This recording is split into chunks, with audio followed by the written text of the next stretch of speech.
Hare Krishna. Nice to see Hare everyone. Krishna, Freddie Prabhu. Hare Welcome Krishna. to Virtual Closeness, everyone. Thank you guys for coming out. We have a Thank you. special Hare guest Krishna. today. Hey, Chris, how's it going, buddy? Doing Hare wonderful. Krishna. Glad to be here. Awesome. Who else is here? Show yourselves. I see that Carmen and Jasmine from El Paso are here. I do. I see them. Hare Bo, Hare Krishna. Uncle S, Hare Krishna. Hari Bo. Awesome. Awesome. Also, want to send a shout out to Ursula is here from El Paso as well. Ursula, it's good to have you. Awesome, awesome. Thank you guys for coming out. Again, this is Virtual Closeness, a Krishna Cove experience. We've been doing this every Thursday and every Sunday. And today we have a special guest. His name is Ganga Mantri Dasa. You guys may know him. He's practicing bhakti for quite a bit of time now. I absolutely love to hear him speak. He speaks quite a bit at the temple. Lately he's been busy with work and stuff like that. But I think he's been actually, like all of us, spending a lot of time in his place and getting some time to read. And I had a conversation with him earlier today, and he said that he was inspired by a conversation with a particular Prabhu. I can't remember the name. But tonight's topic, I believe, is a continuation of the conversation that he had last night. So anyways, the title for tonight's topic is Krishna's Greatest Opulence. So I'm going to go ahead and shut the music off, and Ganga Mantri, take it away. All right, are we rolling here? We are rolling. I'm trying to, I got to hold my phone up. I don't have the computer screen going on, so I'm trying to get a position. I'm trying to get the Pachatattva behind me there in view, but it's a little hard. Anyways, Hare Krishna. Om Jnana Timarandasya Gyananjana Shalakaya Chakshurun Militam Jena Tasmai Shri Gurave Namaha Vanchakalpa Tarubhyascha Kripa Sindhubhya Patitanam Bhavanebhyo Vaishnavebhyo Namo Namaha.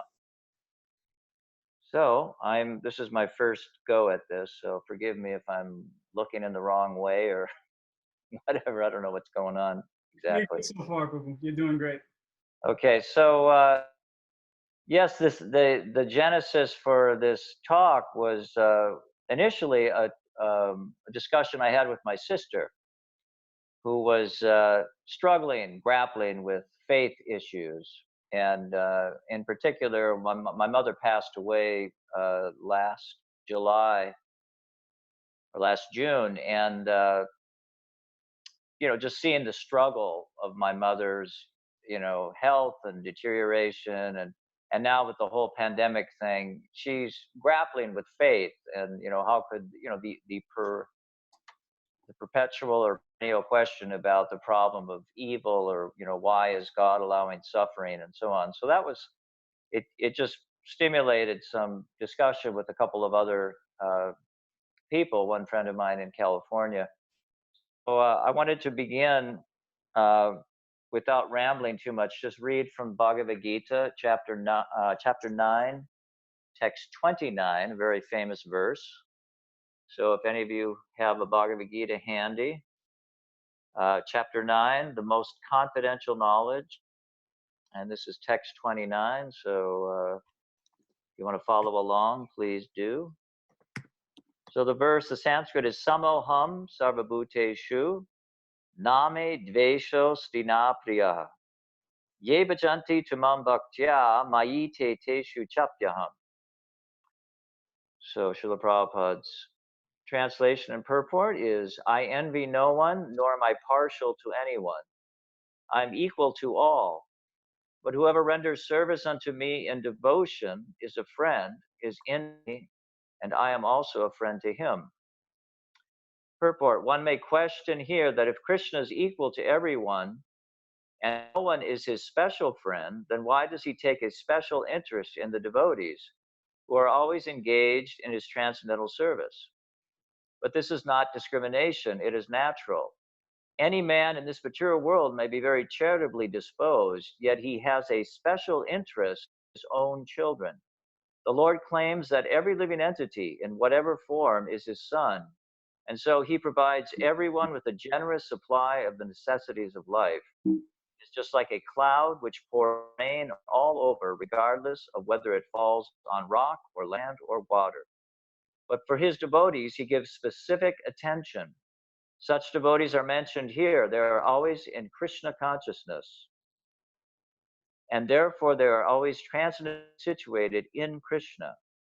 The very phrase, Krishna consciousness, suggests that those who are in such consciousness are living transcendentalists situated in him. The Lord says here distinctly, Mai te, they are in me. Naturally, as a result, the Lord is also in them. This is reciprocal. This also explains the words, Ye yatam mam prapadyante tam saiva vijamyaham. That's a quote from a previous verse in the 4th chapter, Krishna speaking. Whoever surrenders unto me proportionately, I take care of him. This transcendental reciprocation exists because both the Lord and the devotee are conscious. When a diamond is set in a golden ring, it looks very nice. The gold is glorified, and at the same time, the diamond is glorified. The Lord and the living entity eternally glitter. And when a living entity becomes inclined to the service of the Supreme Lord, he looks like gold. The Lord is a diamond, and so this combination is very nice. Living entities in a pure state are called devotees. The Supreme Lord becomes the devotee of his devotees. If a reciprocal relationship is not present between the devotee and the Lord, then there is no personalist philosophy. In the impersonal philosophy, there is no reciprocation between the Supreme and the living entity. But in the personalist philosophy, there is. The example is often given that the Lord is like a desire tree, and whatever one wants from this desire tree, the Lord supplies. But here the explanation is more complete. The Lord is here stated to be partial to the devotees. This is the manifestation of the Lord's special mercy to the devotees. The Lord's reciprocation should not be considered to be under the law of karma.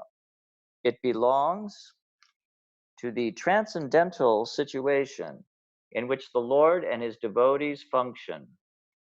Devotional service to the Lord is not an activity of the material world. It is part of the spiritual world where eternity, bliss, and knowledge predominate. That is an amazing purport. So I wanted to give just not trying to give a whole synopsis of Bhagavad Gita, but this section of the Gita, the middle section, deals exclusively with pure devotional service. And previously, Krishna described in the first 6 chapters of the Gita different categories of personalities or different levels of consciousness, karmis, jnanis, and yogis. And at the end of the 6th chapter, Krishna says, of all the yogis, the one who's constantly absorbed in me, has complete faith in me, and is engaged in my devotional service, the highest.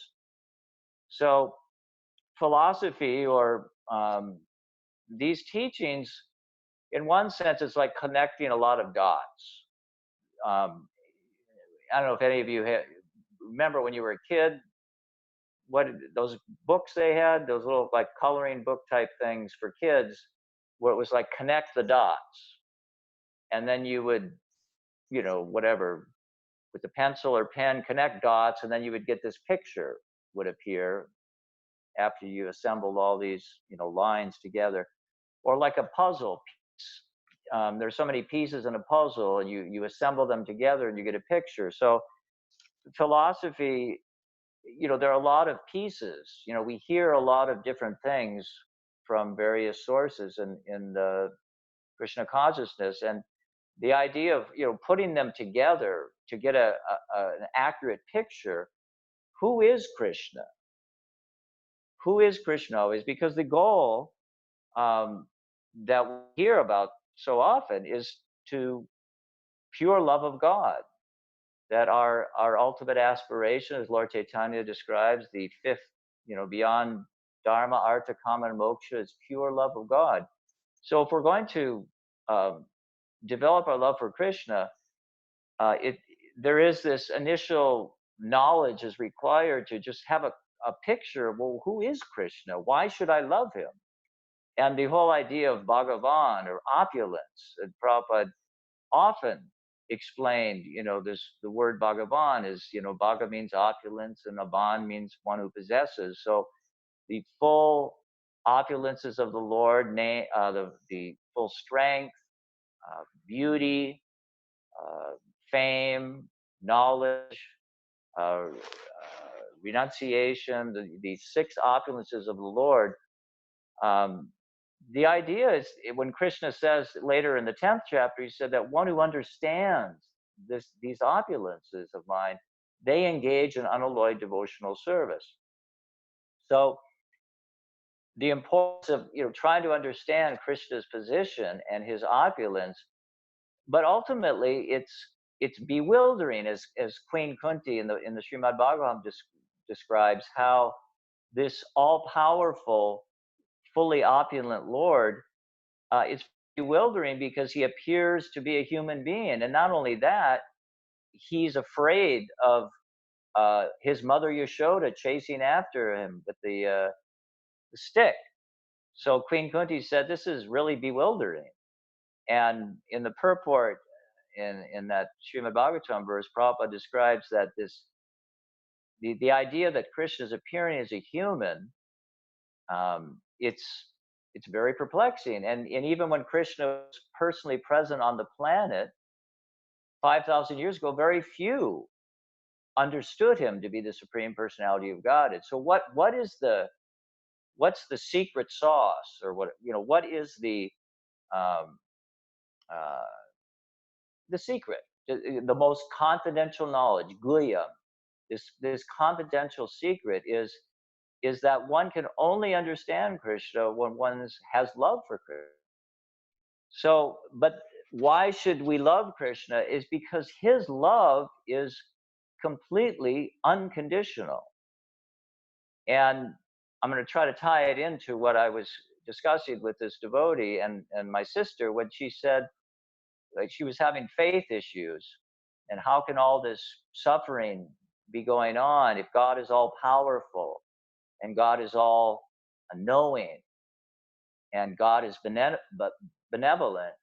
How are the suffering go on? And there's volumes and volumes and volumes of books written on this subject. Why there is suffering in this world if God is all powerful? So this friend of mine, he said, because we're imposing a material conception of what power is. Power being, one is just controlling everything. And that's certainly a feature of Krishna, that he's the supreme controller. Even Lord Brahma describes Ishvara Parama Krishna. He's the supreme controller. But in Prabhupada, in his preface to the Bhagavatam, he describes how this conception of God as just being the controller, this is a very limited conception, that God should be understood in a broader context, in all his energies. Krishna is not in a vacuum. He's not just some power monger who's in a vacuum, but he's surrounded by all of his energies, which are in one sense non-different from him. And I was just listening to a lecture, Prabhupada was talking about Radha. We don't worship Krishna in a vacuum. We worship Krishna with his energies, Hare Krishna. So this conception of God as being the absolute truth, Prabhupada describes in that preface, not just in a vacuum as a supreme controller, but there's a bigger picture. So this is the philosophy, trying to get a bigger picture of who Krishna is. And when we understand Krishna, to the extent that we can really, not that we can wrap our head around it, but we will be amazed by Krishna. We will be charmed by Krishna, and especially Krishna's greatest opulence of this unconditional love that he has, and which he actually becomes subservient to, in turn, just like we read in the purport. Krishna says, or Prabhupada said in the purport, he said, the Lord the Supreme Lord becomes the devotee of his devotees. So we'll bring in one little story. Many of you have probably heard it, and it's always one of my most favorite stories. When Lord Chaitanya came upon that Brahmin who was commissioned to read Bhagavad Gita every day, though he was illiterate, and some of his associates, apparently he was like in a courtyard of a temple, and people knew that he wasn't like a scholar, and they would sometimes mock him and say, "Hey, Brahmin, how's your study of Bhagavad Gita coming today?" You know, and he could tell they were, you know, just making fun of him, but he didn't respond. So Lord Chaitanya comes in and sees him reading Bhagavad Gita, and Lord Chaitanya inquires, "Brahmin, my dear Brahmin, you're so nicely studying Bhagavad Gita, and I see that you're crying. And you know what's this all about?" And you know, to make not a long story, but to condense it down for time purposes, that you know the Brahmin, he said, "I'm illiterate. I can't even understand what I'm reading. But whenever I have this picture in my mind of Krishna subordinated to the love of his devotee. He's become the charioteer driver of Arjuna. He takes a subservient role. The Brahmin said, whenever I think of this, it brings tears to my eyes." And Lord Chaitanya said, "You've actually understood Bhagavad Gita. That this is the ultimate conclusion of Bhagavad Gita, the end of all knowledge, Bhakti Vedanta, the end of all knowledge, is that Krishna becomes conquered by the love of his devotees. He's subservient to the love of his devotees." So getting back to the question of power, and if God is all powerful, why is he allowing suffering to go on? So the idea that Krishna has power, the idea of someone who's powerful, who doesn't exploit, doesn't take advantage of that position of power, it's practically unknown to us in the material world. And because you know we see, and throughout history, especially in Kali Yuga, you know, the abolishment of monarchy for the most part all over the world, is that when someone has this absolute authority, they end up exploiting. So to try to understand Krishna with no reference of a powerful person who never takes advantage of that power and exploits, it's like a head scratcher. Like there's no real reference point. So, but what did my friend David in California, he's a very devout Christian, and he studied a lot of theology. And he said, you know, the whole definition of God being powerful, it's sort of like when if you're having a conversation with someone, you have to define your terms, you know, so that so you can have a meaningful conversation. So the idea of God being all powerful, well, what is that power? Is that he never imposes himself on others. He never interferes with the living entity's free will. So Prabhupada referenced in the purport, Yeyatam mam prapadyante, as you surrender unto me, I reward you accordingly, Krishna says. So this is an exhibition of great power, in that Krishna has all power, but he doesn't turn us into robots. Like you could say he could if he wanted to. He's all powerful, but he doesn't.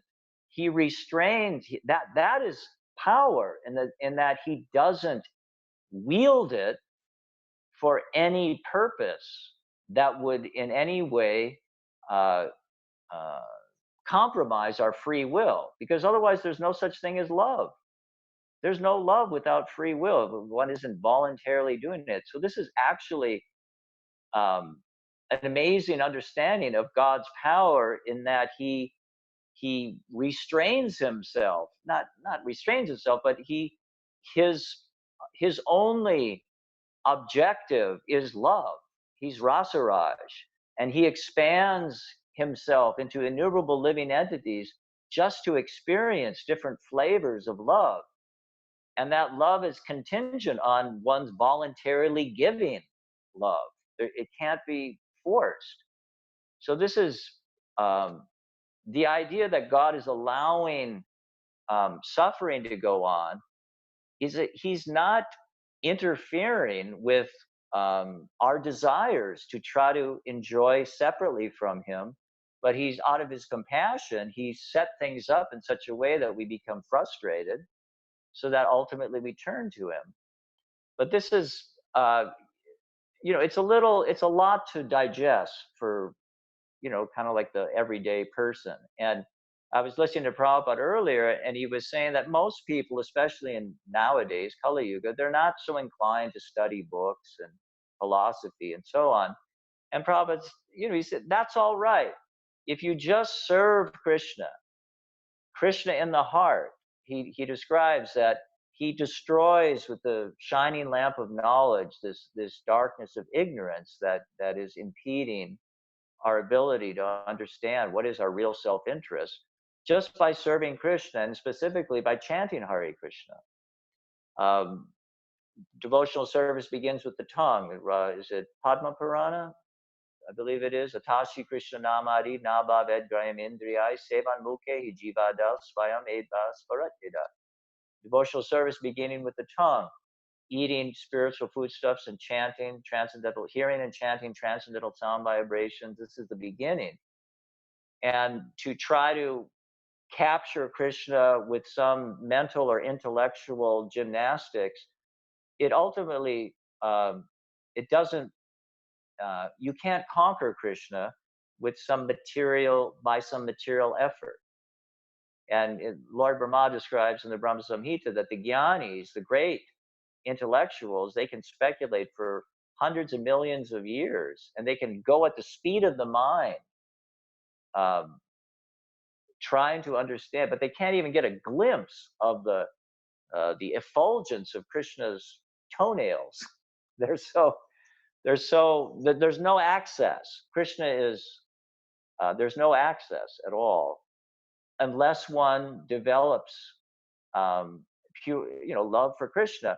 But going back to Krishna's greatest opulence, that his love is unconditional. It's so endearing that Krishna, and then one of his opulences is renunciation. He's not attached to being God, in the sense that he'll, just like a religious principle is honesty. So Krishna, when he told Duryodhana and Arjuna, when there was this choice of whether you'll have Krishna's armies on your side, or Krishna personally will be on your side, and then for whoever chose Krishna, he said, I won't take up any weapons. But in the course of the battle of Kurukshetra, when Bhishma was in a sense goaded by Duryodhana, you're holding back, you're not fighting to your full potential because of your affection for the Pandavas. So then Bhishma said, I'll kill him tomorrow. And in that ferocious scene where Bhishma Deva is just, decimating Arjuna's chariot, and Arjuna is sitting there like a sitting duck, and Bhishma is ready to, mow him over, and then Krishna picks up the chariot wheel and protects his devotee. So he broke his promise, but there was a higher principle. It was because of his love for his devotee. This is the highest religious teaching. And when Krishna says, abandon all varieties of religion, just surrender unto me, it's this reciprocation of love that is the culmination of all the philosophy. And it's not some material religious idea of piety. It's because Krishna kind of blows that out of the water in so many different circumstances where we apparently see devotees transgress ordinary material piety in their love for Krishna. Or you get the experience of that, I can't remember who the devotees were, but they were offering Krishna bananas, and they were in so much ecstasy in their love for Krishna that they mistakenly offered Krishna the banana peels. And Krishna accepted those banana peels with great relish. So you could say, oh, what an offense. You know, you really blew it. Like, you don't know what it means to be a devotee. So from an external purview, it appears like, well, wait a minute, you're making a mistake. But this is the nature of love, is that love is, it's beyond material reason. It's beyond material logic. So this is, you could say, where the philosophy kind of not falls short, but we can only come to a certain point in understanding Krishna. Whereas if we just serve Krishna with whatever devotion we can muster up, then Krishna will reveal himself. But through our own effort, it's just not possible to understand Krishna. So that was just some thoughts. I don't want to ramble too much because I want to hear some reflections from the assembled devotees. Is there anything that we spoke about that generated some thoughts? Hare Krishna, Hare Krishna, Krishna Krishna, Hare Hare, Hare Rama, Rama Rama, Hare. I can ramble like anything, so don't worry if you don't have any question. I can ramble. Guys, but if you do, ask questions. I think Freddie might have a question actually. What's going on? Thank you so much. I really appreciate your talk. I think one of the things that really struck me in your talk, but also in my study in Krishna consciousness, was the part that Krishna becomes the servant of his devotee, especially driving the chariot of Arjuna. And so I wonder if you could share any more insights on that, because when I read something like that, when somebody sings that chord, you know, it really strikes. Like, I think it's really something quite wonderful. But of course, like, I think on the opposite end, you know, somebody might say, oh, okay, I wouldn't want to be seen as you know, egotistical, thinking that God is my servant. Or can people think that way? I'm not sure. But I think it's really incredible when Krishna, loving his devotee, becomes his devotee servant. I mean, one thought that comes to my mind is that there's a verse, I can't remember where it is exactly. I think it's referenced in the Chaitanya Charitamrita, where Krishna says, devotion made feeble by reverence does not attract me.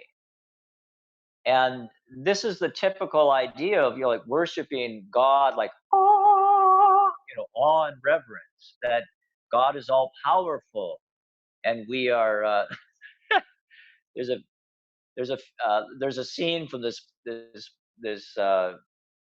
comedy, Monty Python and the Holy Grail, where King Arthur is God appears in the sky, and Arthur is, you know, he can't even hold his, you know, he can't even look up at God, and he's groveling at the feet of God, and God up in the clouds, he's saying, stop your groveling, for God's sake, you know, like, stop your groveling. Like, this idea, and you know, of being you know, it's like fame, like these celebrities, it becomes a burden. They can't be themselves. They've got people just like, oh my God, you're so great. No, can I have your autograph? Can I take your picture? You know, it's like, they just want to, like, will you just be normal and just treat me like a person, like, and not this object of worship. So where does that come from? You know, ultimately Krishna is the highest conception of the absolute truth.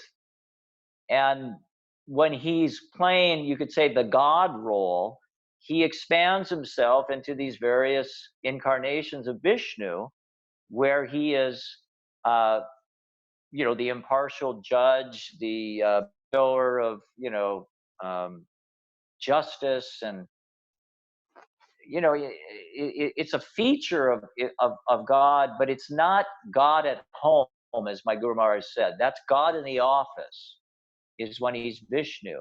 But God at home is Krishna, the beautiful cowherd boy whose opulence and power is eclipsed in the eyes of his devotees by their love.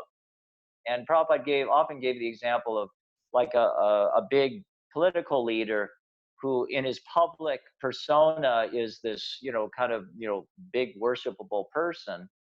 But when he's at home with his children, he's playing, there was some story Prabhupada referenced about, I think it was a British politician leader, and somebody was waiting to see him, and he had to wait and wait and wait, and this person who had this appointment was like, what's he doing, what's so important? And he like kind of, the door was cracked or something, he looked in, and this politician was playing horsey with his grandkids or something.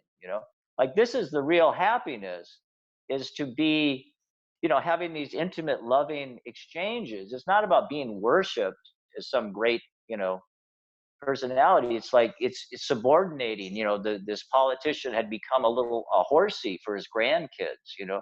That gave him more satisfaction than being Mr. Big Shot.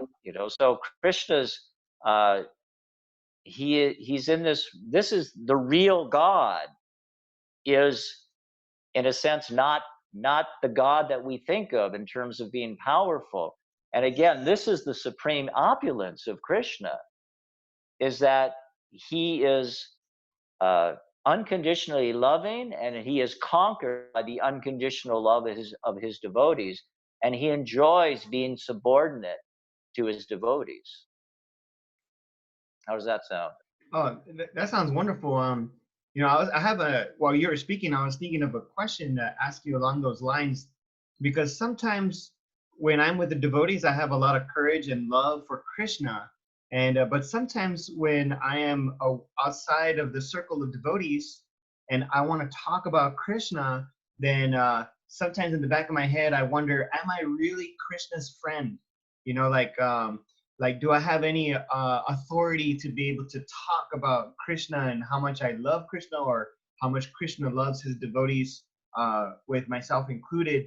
And so, like, what do you recommend for developing that strength in friendship with Krishna so that you never forget him, no matter what circles that you're in?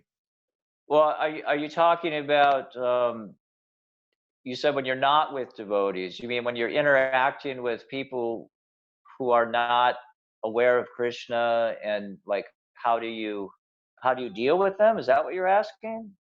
Yes, sir. Or Actually, you know what? Because sometimes I deal with different people with different religious beliefs, but I guess you know what? I think I'm interested in asking you a question about developing one's personal friendship with Krishna, so that way you don't shrink when you come across other people that may have different perspective and what you want to share about Krishna. So what do you recommend for that? Well, I mean, there's many ways you could answer that. One angle is sometimes there's one purport where Prabhupada in the Gita where Prabhupada says one shouldn't instruct someone who is not your disciple or student. So there's a tendency in religious organizations that we have the truth, and our job is to give people the truth. And when we see someone is not completely understanding clearly God and the relationship with God, there's this tendency to want to set them straight. Like, I've got the truth. I've got the Bhagavad Gita. I got the Srimad Bhagavatam. I've got, we've got the backing of the greatest sages and saints in history. And my job is to set you straight, But it's the art of preaching is sometimes it's the, in music, they say it's the sound in between the notes, It's I'm a guitar player, and there's some guitarists are very technically proficient and they can play very fast and many, many notes, and it's very sort of impressive, but it doesn't move you emotionally. You know, it's just like, it's like a ego, like, look at how fast I can play, you know? So there's this idea that, you know, the sound between the notes, you know? So sometimes the best thing you can say to someone is nothing, is just to listen to them, even if they're spouting stuff that's not completely accurate. Sometimes it's best just to, like, be respectful, and they'll get this experience that wow, this person really is willing to listen to me. Maybe I should listen to them. Like, there's mutual respect, you know, and they'll be more in a position to hear from us when we show them some respect. And Lord Chaitanya said, you know, Trinadapi Sunichena. We should be respectful to everyone and not expect respect in return. So in terms of, you know, our relationship with Krishna and our confidence, um, just as Krishna doesn't interfere with the living entity's free will, that's what we were discussing it a little bit. So we don't want to, like, you know, try to lord it over people in the sense of, like, I need to tell you what the truth is, you know. And there's a couple of sayings that come to mind. A person convinced against their will is of the same opinion still. You know, you can't force someone, you know, even with intellectual philosophical arguments. Or people don't care how much you know, they want to know how much you care. So our relationship with Krishna, um, you know, Krishna says that someone who tries to help the fallen souls, you know, they're the most dear to me. But just learning how, you know, our relationship with Krishna is developed, especially when we take up Krishna's mission, which is to help the fallen souls. But in helping them, that my friend David in California, he Saint Francis, there's some saying, like, we should at every moment, you know, try to, you know, help people, you know, understand God and the relationship with God. And in the extreme, you know, case, you, even if it requires, you know, or how did he put it? We should try to help others at every moment, and sometimes you may even have to speak. So the idea is, it's our example, it's our love for Krishna that will win people over. It's not our powerful philosophical presentation of the teachings of Krishna. I mean, that's there. Prabhupada wanted us to be well acquainted with his books, and he often talked about how we have to defeat, you know, like materialistic atheism, you know, and so on. But if it's not coming from a position of love, of compassion, it just comes out smelling, ugh, like people, they don't want to be. It's like self-righteous, you know. So our relationship with Krishna, you know, we can be confident um, when we feel that we're simply an instrument of Krishna's grace, and then take example from how Krishna is dealing with all living entities. He doesn't force anybody to love him, but it's Krishna's. Well, what we're talking about tonight is Krishna wins us over with his love, and that's Prabhupada also. The devotees, they felt this unconditional love from Prabhupada. He didn't have to convince them philosophically. They just felt like, oh my God, I'm in the presence of the most loving person. So and that's how Krishna wins us over, you know, through his representative, the pure devotee. So in our interaction with anyone, devotees or non-devotees, if we have a heart permeated with compassion, with love, then we can change the world one person at a time. You know, that was a Thank pretty. you so much. That's That a was wonderful response. I really appreciate it, and I thank you very much. Hare Krishna. Anyone else out there in virtual land? I wanted to make a comment on I just had this paragraph. I was reading the Nectar of Devotion yesterday, and you were talking about how we don't want to see God with awe and reverence. We want to we want to penetrate that. And I just thought this is a Krishna talking to his son Pradyumna. This is chapter 40 of the Nectar of Devotion, and I'm just gonna read one paragraph from it. I just thought it was really good to add into what you were saying. It said, Prabhupada says, the affection that Krishna has for his devotees was expressed by him when he asked Pradyumna not to feel so bashful before him. He addressed Pradyumna thus: "My dear boy, just give up your feeling of inferiority and do not hang your neck. Just talk with me in a clear voice and do not shed tears. You may look straight at me and you may place your hands on my body without hesitation. There is no need of exhibiting so much reverence before your father." And that verse it really touched me, because I mean, in essence, we're all sons of Krishna, and that's how, he sees everybody equally. So when he sees that and he talks to his son that way, it just reminds me that that's the way we should see Krishna, as our father, as our friend, not as, this all-powerful, all-opulent being that's inapproachable. Good point. Nice reference there. Awesome. Does anyone else have any questions? Jagdish Prabhu, Carmen, any reflections or any questions you might want to share?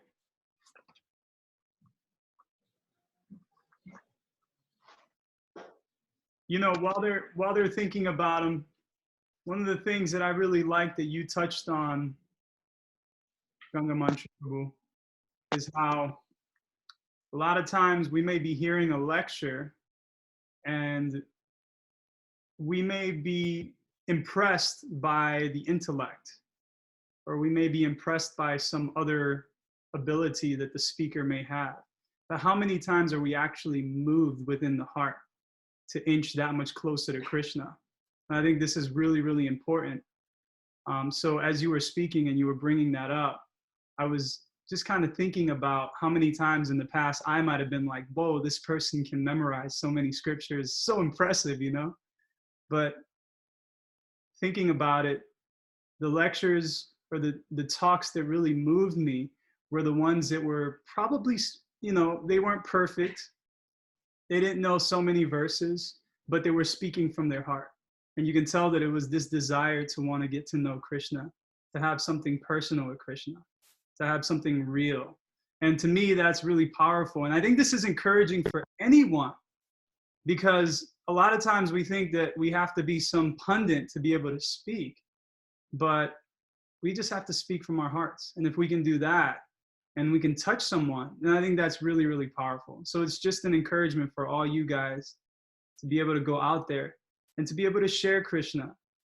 And like Ganga Mantri Prabhu, and if you have to, use words, right? I really like that. So thank you for sharing that. Yeah, we come from there's sort of I don't know if you would say a company culture where this is not unique to ISKCON, but it's, as David pointed out, it's very common in religious organizations, that, like, Eureka, I've found the truth. And, we want to go out and save the world, which is, Krishna is imploring us to do that. But, Lord Chaitanya's program was principally kirtan and prasadam. He did discuss philosophy, but, it's interesting when he was, in a sense, criticized by the sannyasis in, was it Varanasi? Prakashananda Saraswati and his thousands of sannyasi disciples, they were critical of Lord Chaitanya. Like, you're a sannyasi, you should be studying, Vedanta, but you're out chanting and dancing with these low-class people. this is not appropriate. And Lord Chaitanya said, well, my spiritual master said I'm a fool and that, I should just chant Hare Krishna. But he was Nimai Pandit. He was the greatest scholar who defeated Keshava Kashmiri, who was like empowered by Sarasvati, in learning. So, and he defeated, the greatest scholar. So Lord Chaitanya is teaching us that it's this humility that will, what do you call it? What do you call it? It's like not defang, but deflate, or because people can't hear from a proud person.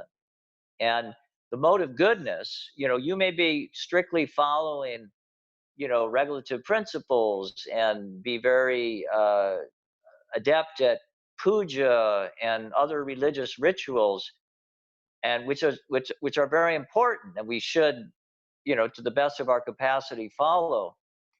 But there's a danger in the mode of goodness, of a materially pious life, is to become proud.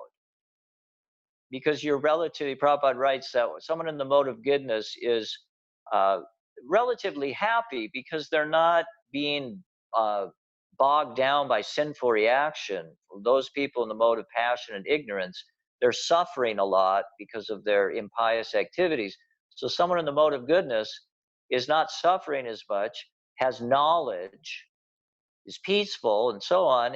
And you can, and until one is in pure goodness, the mode of passion and ignorance can sneak in, because the material world, there's no pure goodness, pure passion, pure. There's a mixed. It's always mixed. There's always, Krishna writes, there's a competition amongst the modes.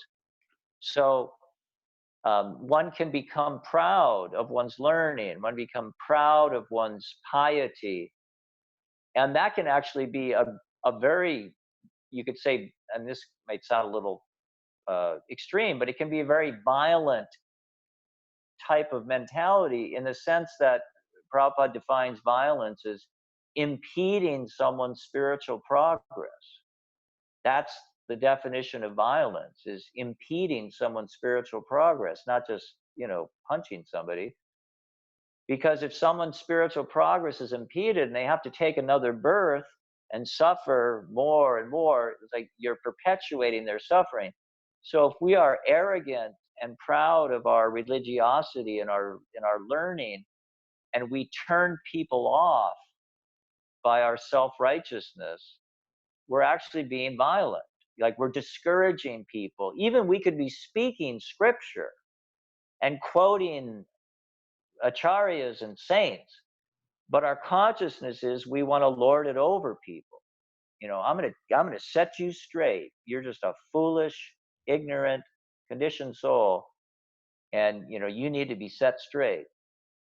And that's my job, is to save you. But they may not be in a state of consciousness where they not necessarily want to be saved, but they may not have faith in you because they don't have a relationship with you. They don't know you. They don't trust you. Why should I listen to someone that I don't trust? And that trust, it takes time to develop trust. And maybe the initial contact with people, we give some teachings if they're interested. But the main thing is to develop a relationship with people where we are, they can actually trust us, and they'll open their hearts and seek guidance, from us. And in that way, we can actually change the world, like I said, one person at a time.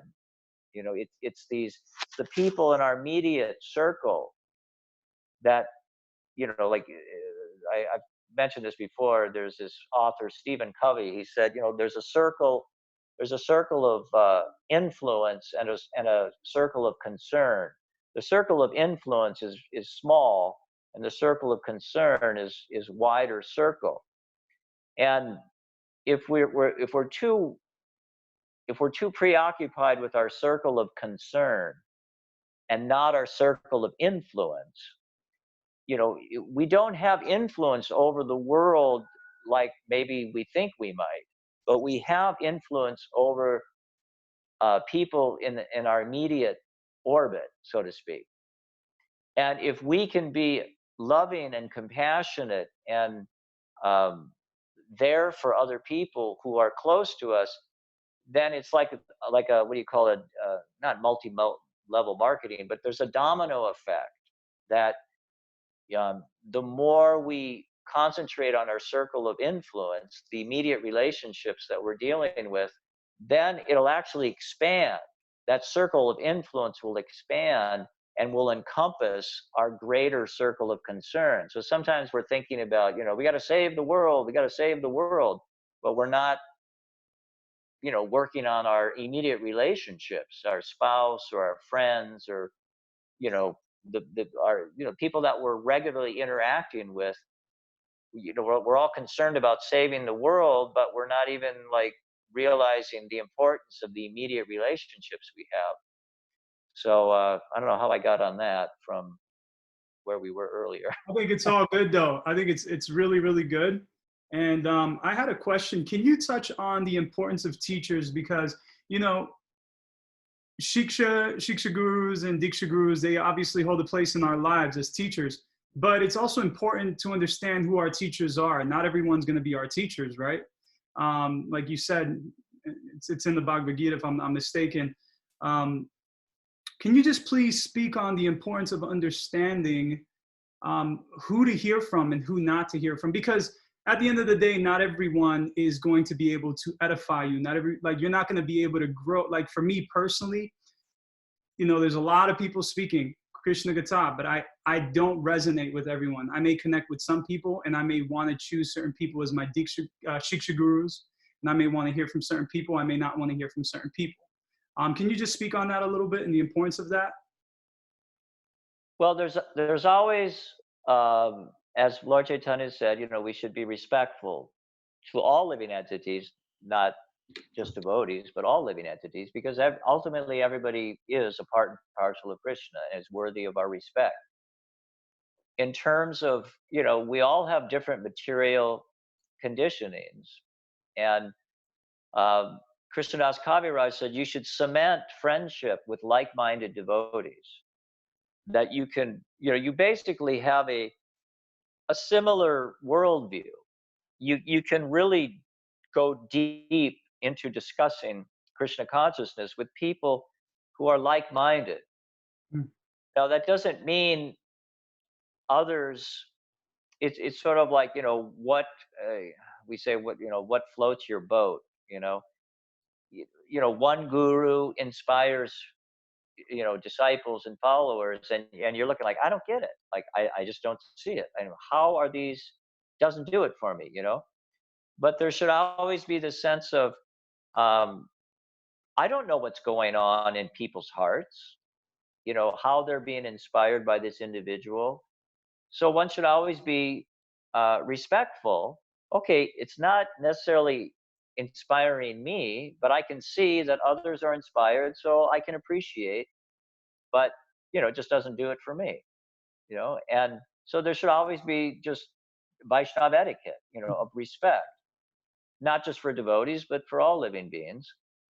And it was interesting. I was listening to this lecture when Prabhupada was, there was a guest that asked Prabhupada, is there anyone in the Srimad Bhagavatam like Joan of Arc?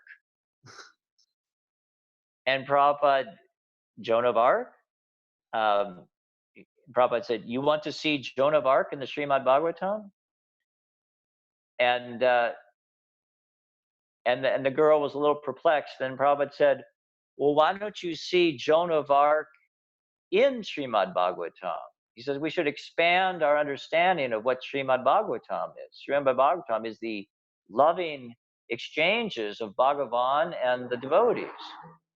So Joan of Arc is a devotee. I mean, I don't know the history of Joan of Arc, but a saintly person. So Prabhupada was saying, if we can understand, Krishna consciousness is not limited. Like Prabhupada was saying, expand your understanding of what Srimad Bhagavatam is. It's not a limited thing. Wherever there is love of God, regardless of tradition. You know, that's Srimad Bhagavatam. And we should appreciate that. We can learn when, you know, we hear. And then another guest had brought up something about there's some biblical statement about something about one's eyes should be, you should have like one eye. You should just see, you know, and Prabhupada said, well, what do you mean by that? Or what is your understanding? You should only have one eye. And does that mean you lose one of your eyes, you know? And they said, no, you should only see God everywhere.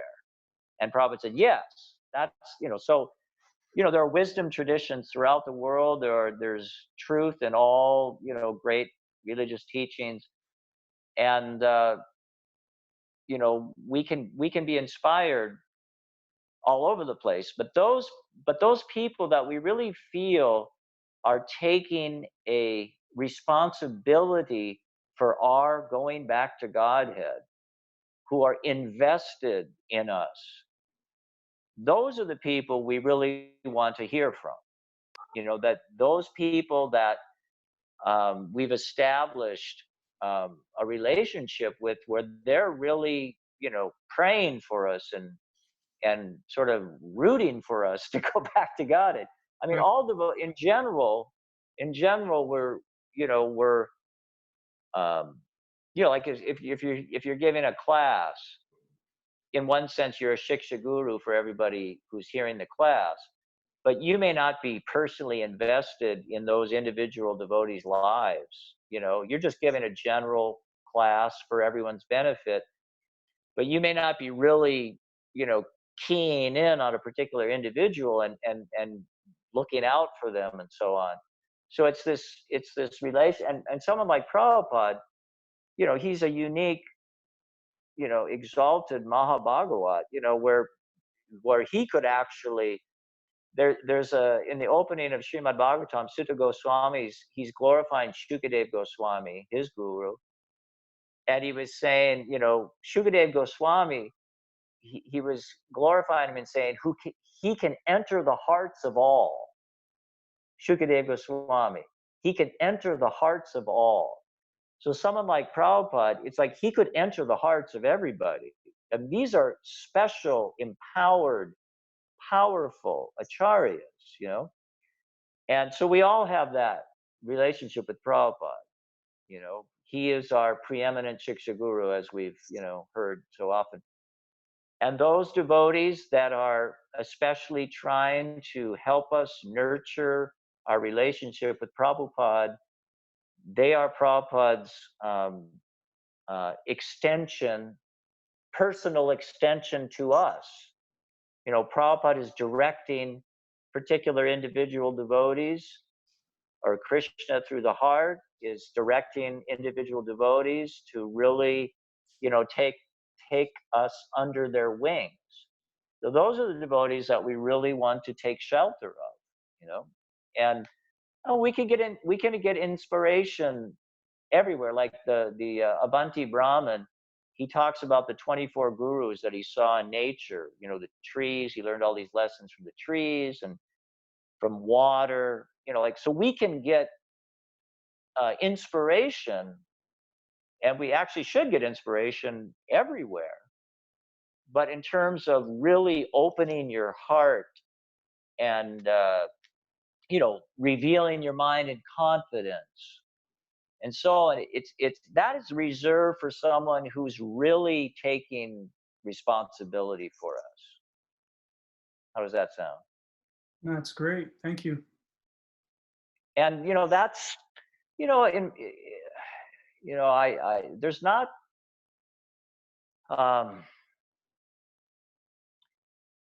those types of friendships. You know, like Chris was talking about, you know, the relationship of, what was it, Pradyumna was speaking to some, or anyways, it was about, don't treat me, Krishna.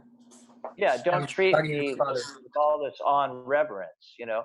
So in the beginning, that reverence is sort of whoops, sorry, I dropped my phone. In the beginning, that reverence is necessary, you know, because we're what do you call it, we're renegades, We jettisoned out of the spiritual world because we wanted to be the man. We wanted to be God. So we've got like authority issues. We've came into this material world, and we don't want to listen to anybody because we think we're hot stuff. So initially, there's this sort of like, well, you gotta like, what do you call it, wind down that arrogance, that false ego. And so in the beginning, we hear about Krishna's awesome powers, and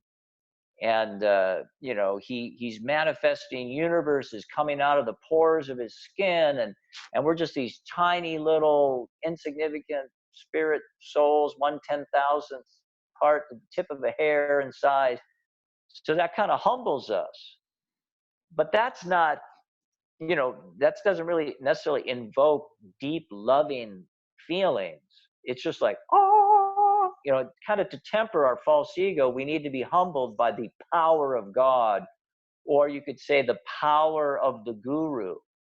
And you're very reverential, and it's almost like, whoa, the guru is just this Superman, you know. But as we mature, just as this relationship that Krishna was telling Pradyumna, it's like when you grow up, like when a child grows up, initially there's a lot of reverence for the parents, but at a certain point, it starts to develop more into a friendship, the child and the parent. It's no longer this like extreme power disparity, you know? Because when, a little kid is just like, they're overwhelmed by the material world, and they need, parents are like, gods, protect me from this big bad material world. But then as you grow up and you realize, wow, my parents, they got their own problems, like you start to realize, well, they're not as great as I thought they were, or whatever. But it can develop more into a friendship. It's not just this awe and reverence thing. So in relationship to the devotees that we really take shelter of and really open our hearts to, it develops more into a friendship, a deep friendship of love. And Krishna, he actually speaks in those terms, in the very verse that we read. I'm equal to all, but whoever renders service unto me in devotion is a friend, is in me, and I'm also a friend to him. It's a friendship, it's an intimacy that we're striving to come to. It's not like this, I'm going to get whacked, if I don't surrender to Krishna. It's like, no, I want to have a loving relationship with this sublime transcendental personality who's conquered by love. It becomes a sweet, rather than like fear of God and power and reverence. And we are aspiring, and hearing about Krishna's dealing with his devotees and how he's conquered by the love of his devotees, it just softens our heart, rather than God is all powerful. Yeah.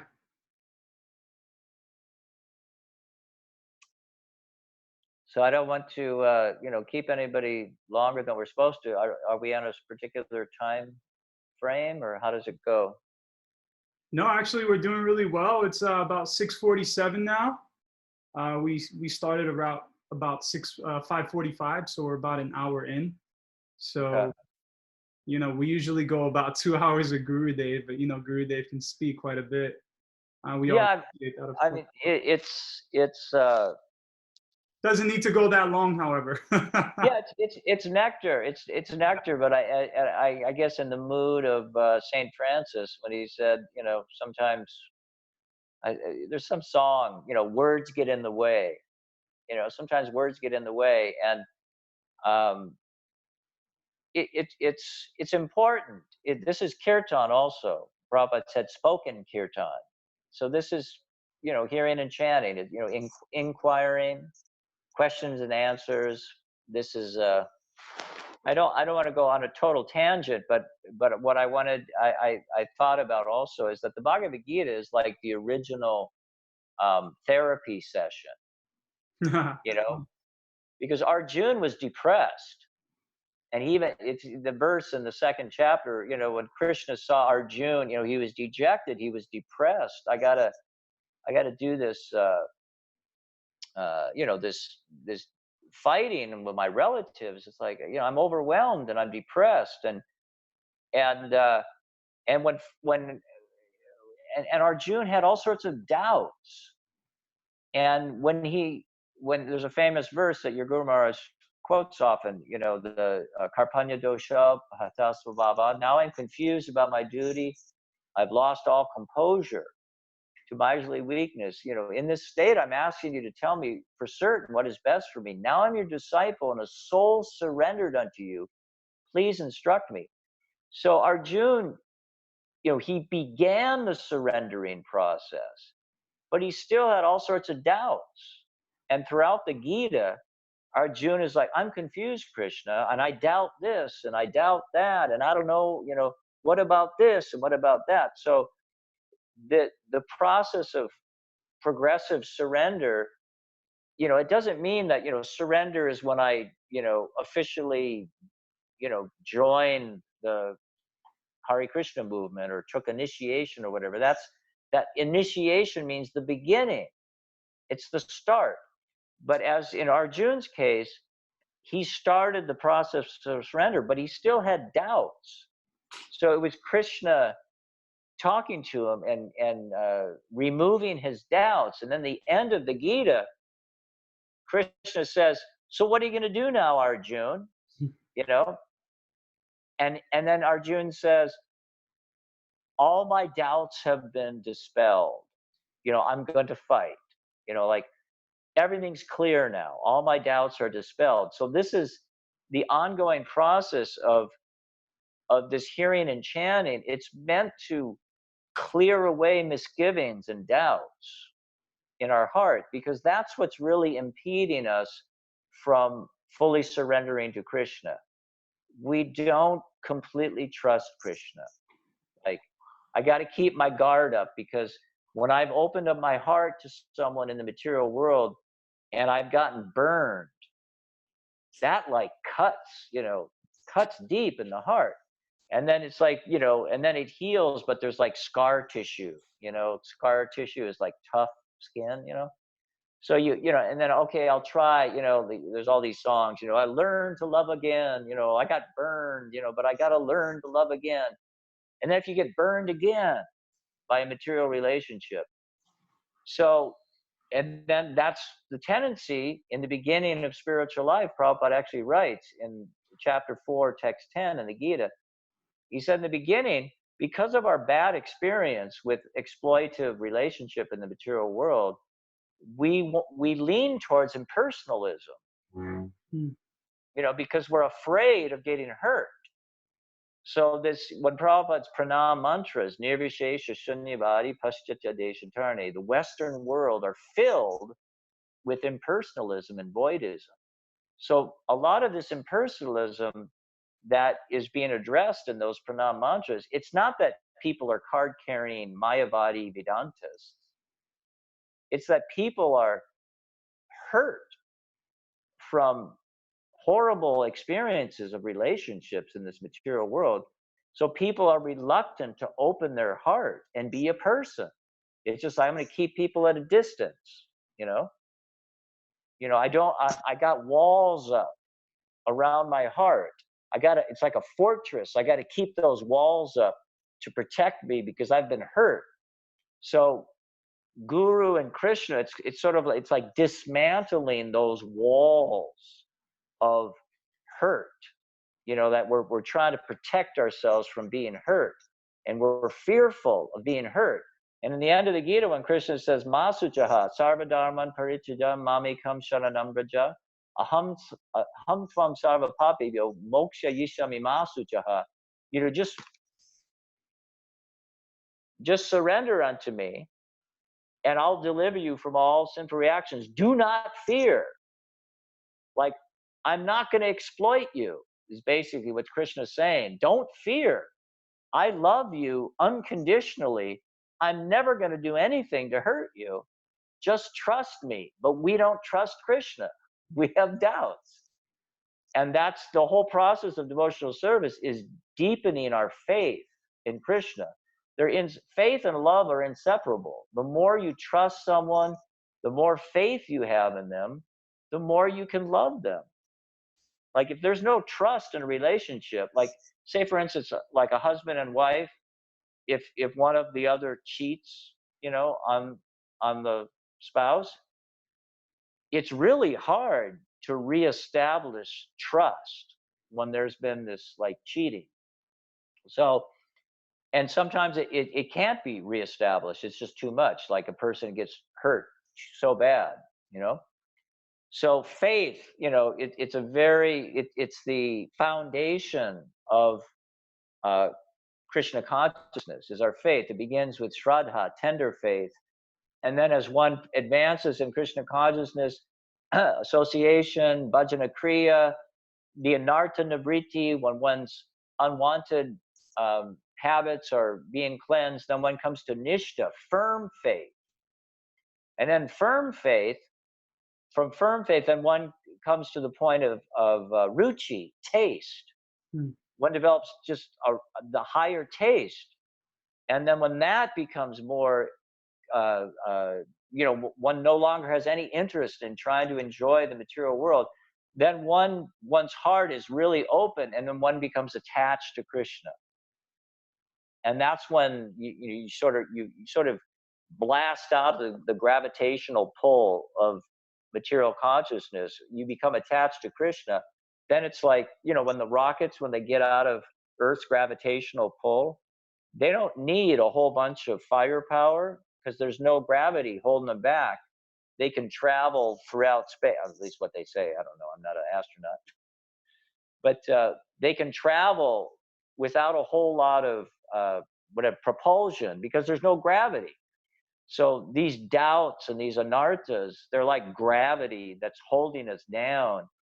And when we finally progress to a point where our anarthas are pretty much extinguished, then we can really make very tangible progress in Krishna consciousness. But it's really tough, breaking free from our anarthas. It's our big challenge. And association is so important. And I wanted to go back and ask you a question on some of the things that you touched on.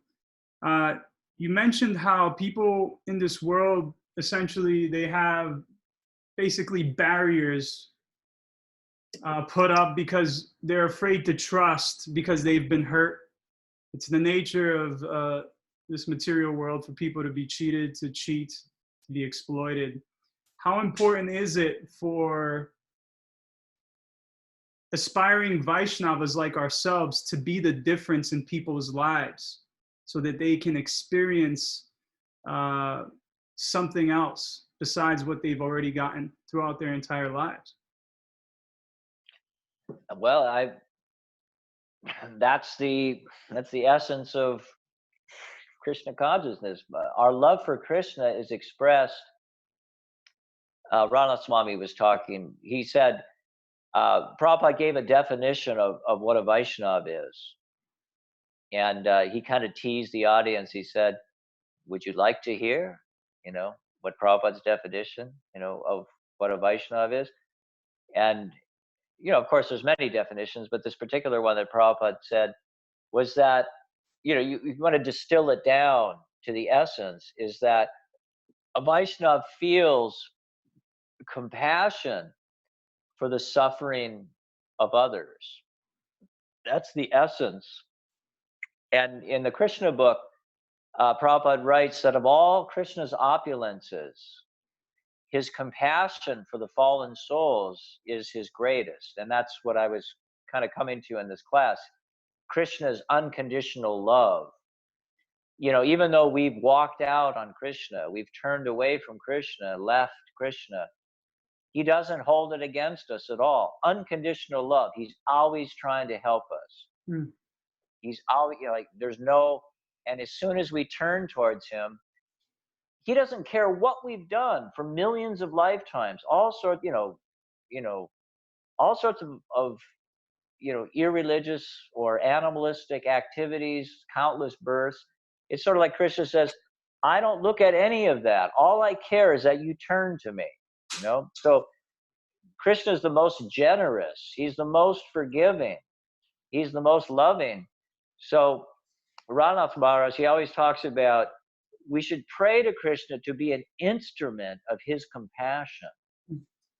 And to the extent that we are grateful and appreciative of Krishna's love for us. I was walking was it this morning? Yeah, it was this morning. I was on a japa walk this morning. There's a park downtown. It's called Armory Park. Maybe you know where that is. And there was a whole block of homeless people sleeping on the sidewalk. Apparently, they kicked them out of the park, but they were on the sidewalk because I guess that's, I don't know, public property or something. I don't know. So anyways, I was walking and I thought, wow, I mean, these folks have really got it tough, It was a little chilly this morning. I mean, it wasn't super cold, but it was a little chilly. And they're laying in the concrete and they're wrapped up in blankets and, their whole life is in a shopping cart. And I was thinking, wow, I am so fortunate. Like I've got a place to live. And not only do I have a place to live, but I've got, I have Krishna consciousness. I have Prabhupada's books. I have the holy name. Who was it? Durlabha Darshan, he said, it's hard to be depressed when you feel that you're blessed. So, if we're grateful for what Krishna has done for us, and Prabhupada, he implored the devotees once, he said, if you have any appreciation or gratitude for what I've given you, just try to give it to others. So it's preaching is really just, it's an act of love for Guru and Krishna that they've saved us, and they're just asking us to help save others, to become their instruments. And that is the essence of Krishna consciousness, is Lord Chaitanya came to distribute love of God. And he said, there's so many fruits that I only have two hands. How can I distribute?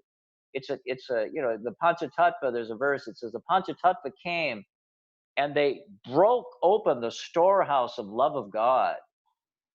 And they're just imploring us to become distributors of this storehouse of love of God. And if our own Krishna consciousness is marginalized, if we're not feeling our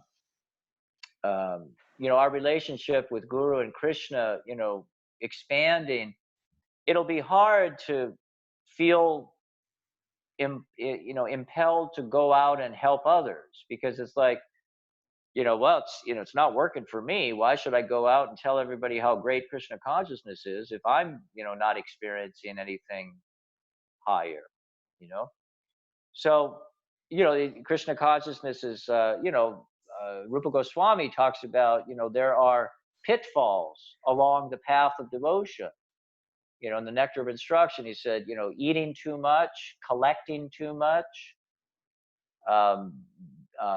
over endeavoring for mundane things that are very difficult to obtain, practicing scriptural rules and regulations only for the sake of following and not for the sake of spiritual advancement, or neglecting scriptural rules and regulations and just being whimsical, associating with worldly minded people, not interested in Krishna consciousness, and being greedy for mundane achievements. So these are all they're like when you're driving down the road and you're coming to a sharp curve, it's like danger, slow down, sharp curve, or slippery when wet, or so these are the science of devotional service.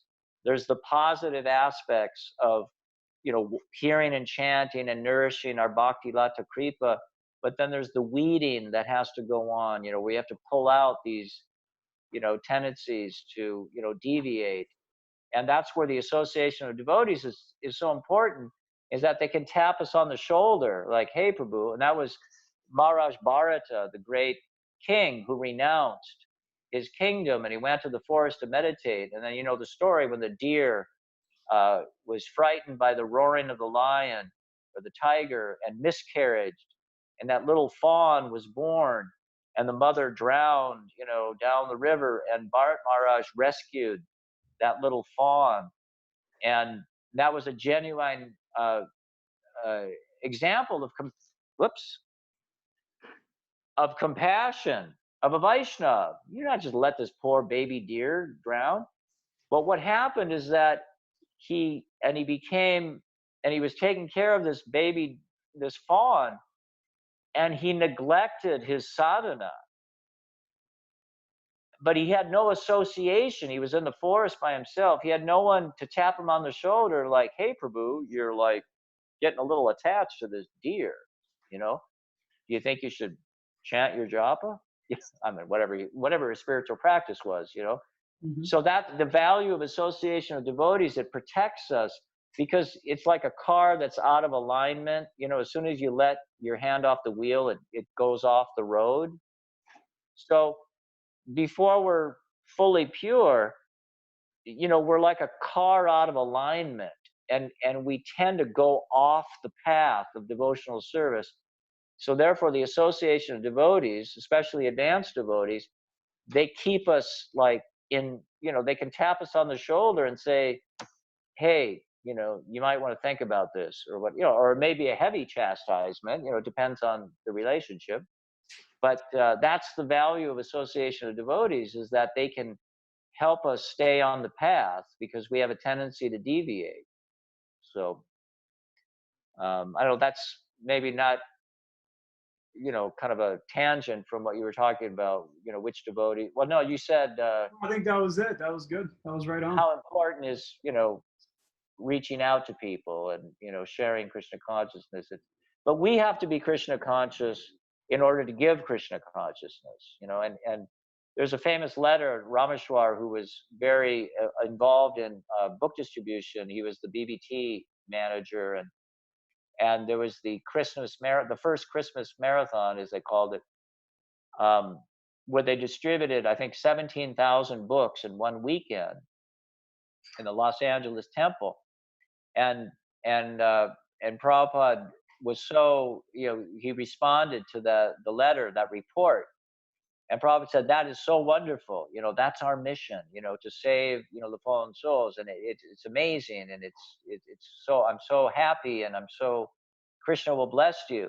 He says, that's our mission, to save the fallen souls. And then Prabhupada said, but even more important is to save yourself.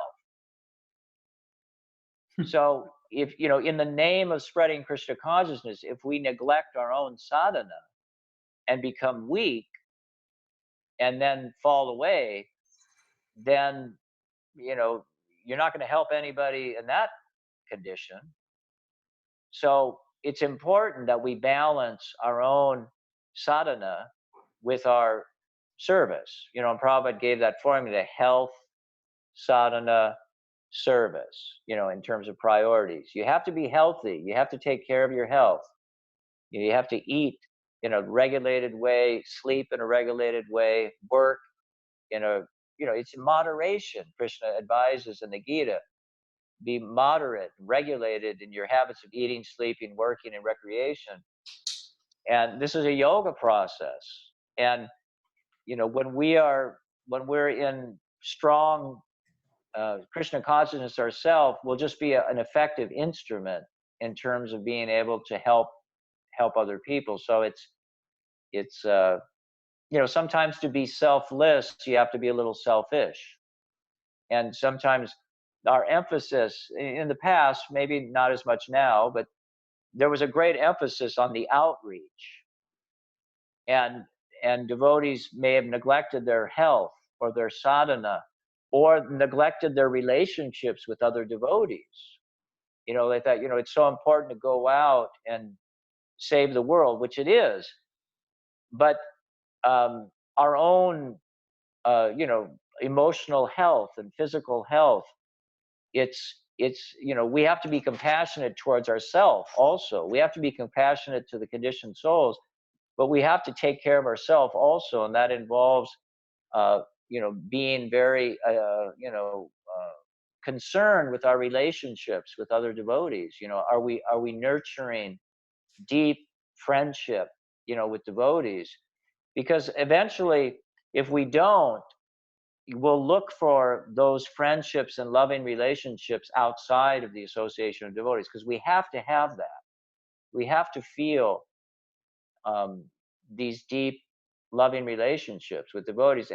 And in one sense, our relationship with Krishna, it really is not just reflected, but in a very real way, our relationship with the devotees is even more important than our relationship with Krishna, because in that purport we read, Krishna becomes the devotee of his devotees. Mm. So Krishna exalts his devotees over himself. And he says that someone in the Adi Purana, the Mahabharata, it says that Krishna says that one who claims to be my devotee is not my devotee. It's that one who claims to be the devotee of my devotee. He's my actually devotee. So, and this is pointed out just in our exaltation of Radharani. That she's conquered Krishna with her unconditional love. She's the topmost devotee. She controls Krishna. So from our perspective, Radharani is the highest. So to become a devotee, and this is an experience I had the other day. I was at the temple. I hadn't been to the temple for a while, and I was really feeling, separation, and I needed the association. And I was there on Wednesday and Thursday, and I was really enlivened. But then I was also became painfully aware of my false ego, wanting to, cut a profile, like I'm, whatever. We want to be, we want to somehow or other, get it, be appreciated, and, have people think impressive thoughts about us or whatever. So then I realized, going to the temple it had been a wonderful experience in happiness, but then it was almost kind of painful in that, oh my God, I've been exposed. Like my false ego, and it was exposed. And then I thought, boy, I don't know if I want to go to the temple, the next day, because I felt embarrassed, because I was like, anyways, I was humbled, and then I thought, but the whole, that's the whole point, is that we're not a devotee. As we make advancement in Krishna consciousness, we realize more and more, I'm not a devotee. I'm just a servant of a devotee. Like, that's my aspiration. Lord Chaitanya said, I'm not a sannyasi. I'm not a vanaprasth. I'm not a brahmachari. I'm not a, I'm none of these things. I'm gopi, bartu, padakamalaya, dasa, dasa, anudas. I'm the servant of the servant of the servant of Krishna. And Krishnadas Kaviraj in the Chaitanya Charitamrita says, when love of God is manifesting, the devotee doesn't even think he has a pinch of love. He thinks, I have nothing. And then Lord Chaitanya said, if I actually had love for Krishna, I would immediately give up my life, because the separation would be unbearable. Mm. But the fact that I'm living proves I don't have any love of God, because if I had love of God, I'd give up my life immediately. The separation would be unbearable. So this is like sign of progress, is that we're realizing that, being a Vaishnava is such an exalted thing. And I just want to become a servant of a Vaishnava. That's my aspiration. And that means we're making progress. When we realize, I'm not really a Vaishnava, I'm just a servant of a Vaishnava. And then we're actually making advancement. In my conception of what it meant to be advanced when I was a younger devotee, it was like, I was going to be hot stuff. Whoa, by the time I'm an advanced devotee, everyone's going to think I am just like hot stuff, But then when you realize, as you make progress, you realize, wow, I'm just not even a devotee, let alone hot stuff. I'm not even a devotee. And that's sobering, to realize, wow, to be a Vaishnava is actually such a rare thing. And I just want to become a servant of a Vaishnava, and that's the essence. I think there's something really appealing about that too, because for me, there's something that's really off-putting about someone who's overzealous to the point where they're no materially good. And one of the things that kind of turned me off about other religions was this overzealousness to the point where we were unrelatable, impersonal with one another. And I think this idea, as you were speaking, I was thinking about my friend's lyrics. His name's Ananda. One of the lyrics in his songs is, "I'm sorry that when I say your names, I don't cry. What's my love for you if I'm still standing here alive?" And I think it's so beautiful. It's a beautiful reminder that, yeah, we need to humble ourselves. And it's in this state of humility that we can actually be, in my opinion, effective in any way in touching people and reaching people, right? I mean, it's just the way that it's a constant reminder for myself to be able to always check myself, to be in that place of humility when I'm dealing with people. So, thank you for that. That's really powerful. Yeah, that's what I mentioned, I think, before, when it doesn't become, our preaching doesn't become a monologue, it becomes a dialogue. We actually want to have relationships, with people, and we want to help people. We actually just want to be people's friends. We don't want to just be, the know-it-alls, and, that's so off-putting, that people just feel like, you're better than me.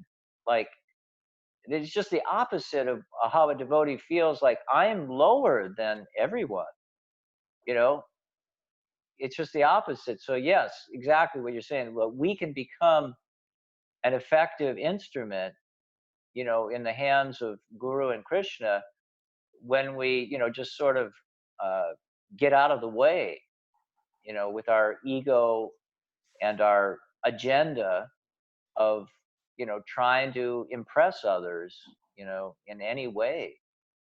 It's an ongoing battle. It's just like, and not to be discouraged, like when we're so, like I experienced that, okay, I got purified, I realized, I've got this, there was one devotee, Dharma Setu, he trained me in the Bhakta program in San Diego, but he said the false ego is like an iceberg.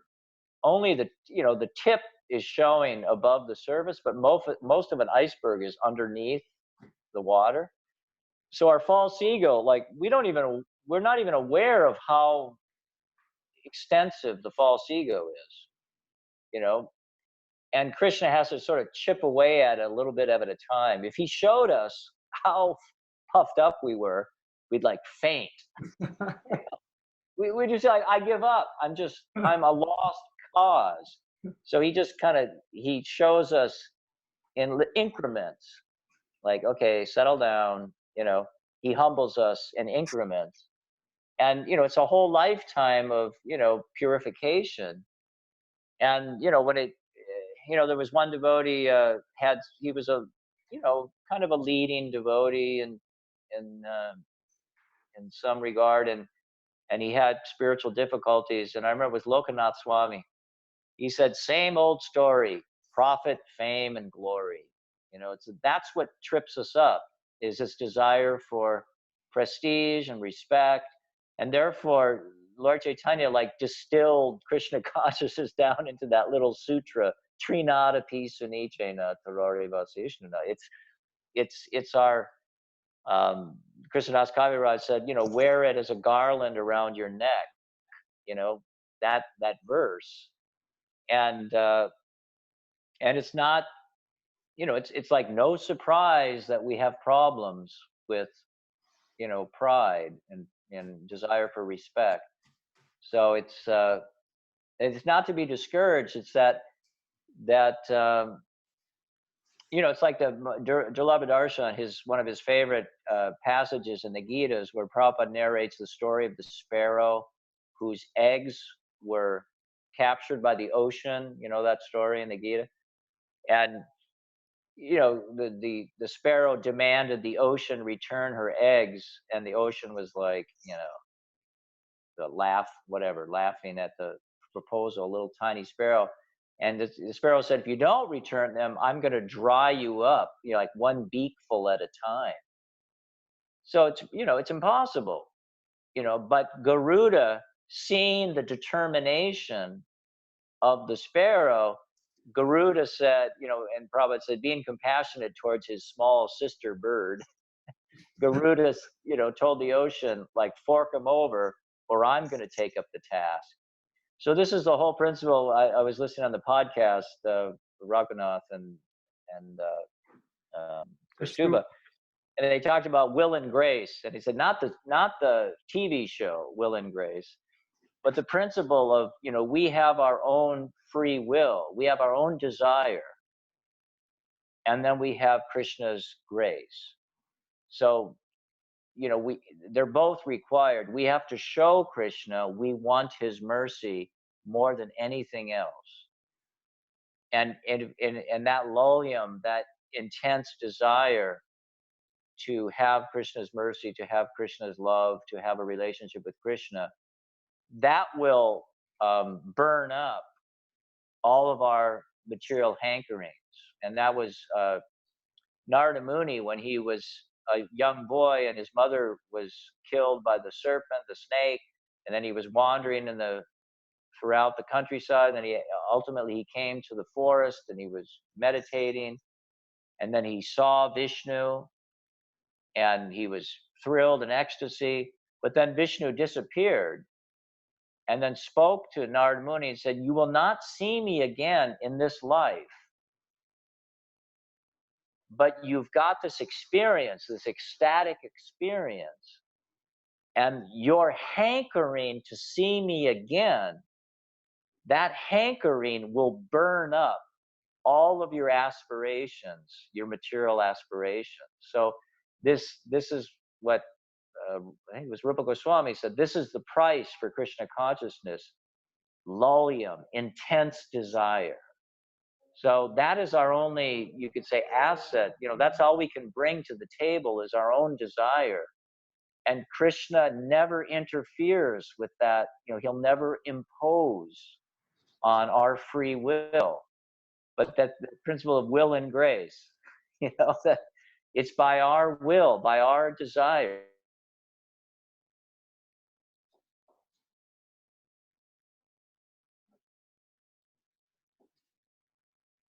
Is anyone else hearing him? He froze up on my end. He went off. He went off. Ganga Mantri Dasa Prabhu ki jai. Jai. Sweet to have him on here. Yeah, no, that was great. He'll probably come back on in a few seconds. I figured we can start wrapping this up in about 8 minutes. So any final thoughts that any of you guys have? Any final reflections? Anything you guys want to share and say? Just Ganga Mantri just gives wonderful classes. Just jai. Yeah, I agree. I agree. Jai. Did you guys enjoy it? Mm-hmm. All right, well, thank you again, Govinda Madhava, for sponsoring. Yes, absolutely. I enjoyed it very much, and please let him know. Oh, I think he's gonna come back in a bit.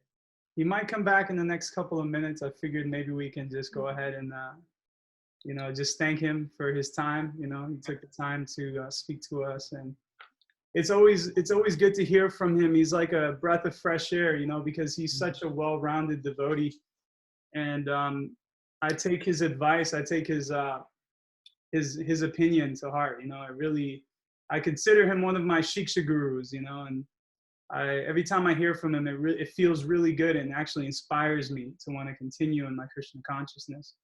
And yeah, and you know, it inspires me to want to be that way for others as well. So I think we can all be that way for others. And yeah, you know, he's a senior devotee. He's the man, you know. And if you hear him speaking about himself, he's just so humble, you know. He's just such a humble dude, you know. Like, but he's an advanced devotee. Don't tell him I said that, all right? Thanks a lot for holding down the Sunday for it. Yeah. Oh yeah. I always appreciate how Ganga Mantri is very inclusive, and he really brings Krishna consciousness past the realm of religion, and Right. shows the science behind it.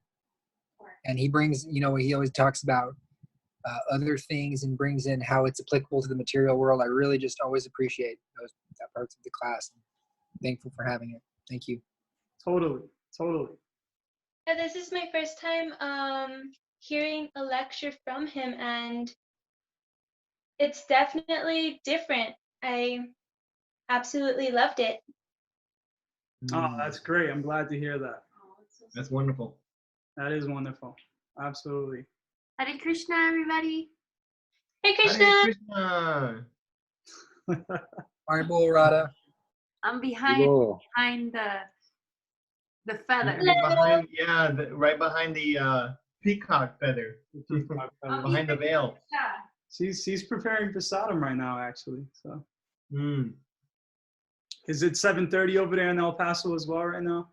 It's actually 8:25 p.m. Okay, so you guys are an hour ahead of us. Okay, awesome. Well, yeah, thank you guys for coming out. This is a small group today, but it's always nice to have a more intimate group. And that's really what matters. So it's not a numbers thing. It's about really being able to touch people's hearts. And if you gain something today, then today was a success. I know I did. I always do. Anytime I hear him, I always, gain something, and he helps me, in so many ways. So Ganga Mantri Prabhu, your phone's probably dead at this point. So we just want to sing your praises, and we thank you. Thank you for coming out. Each and every one of us, we love you. And keep inspiring us every day. This will not be the last time that you're on here. We want to continue to have you on here because you're just great. You're great to hear. You're such a balanced devotee, so thank you for that. And with that being said, we're going to go ahead and end it here. Thank you guys once again for coming out. This is Virtual Closeness, a Krishna Cove experience. We do this every Thursday and Sunday at 5:30 p.m. We also have 6:30 El Paso time. 6:30 El Paso time, exactly. Yeah. And if you guys like these, if you can't catch them live, you guys can always check out the YouTube channel Virtual Closeness. Subscribe and hit the bell, and we'll send you notifications every time we post something new. So, anyways, there he is, Ganga Mantri Dasa Prabhu. His audio's connecting. Prabhu, can you hear us? He'll be with us here in a second. Ganga Mantri, we were just singing your praises, thanking you for speaking. We gained so much from hearing you. This is always the case. Everyone spoke and said really nice things about your discussion tonight. So if you can hear us, we just want to thank you again for taking the time and sharing this valuable wisdom, and for really just being such a balanced devotee, someone that we can aspire to be like, honestly. So thank you so much. We're all inspired by you, and this will not be the last time that we have you on the show. Hopefully we can have you on again, because it's just great to have you. So anyways, you guys, thank you so much once again for coming out. This is Virtual Closeness, a Krishna Cove experience, and we'll see you guys on Thursday. All right. Thank you so much. We'll see you later. Thank you. Haribol! Haribol! Ready for all your input.